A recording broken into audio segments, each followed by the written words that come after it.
ဖေဖေနဲ့မေမေတက်ရှည်ကျမ်းမာပါစေ။သမီးဒီနေ့ပန်းတွေအကုန်ရောင်းရပါစေ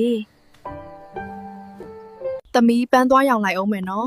။အဖေနဲ့အမေကြိုက်တဲ့ကြက်သားစွပ်ပြုတ်လေးလုပ်ကျွေးမယ်နော်။ဆေးလဲဝယ်ခဲ့မယ်နော်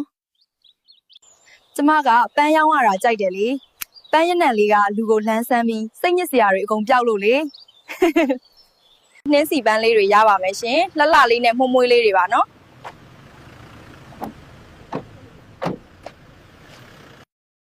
ဖေဖေအတွက်အားစိတ်နဲ့မေမေအတွက်အကိုက်အခဲပြောက်စေပေးပါ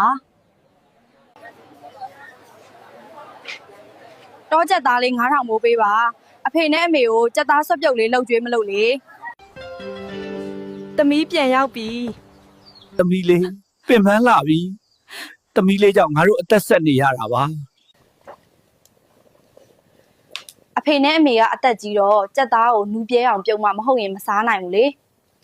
အားကောင်းလိုက်တာသမီးရဲ့ အဖေနဲ့အမေစားပြီလို့ကျမစားပါတော့မယ်လာစားကြပါအောင်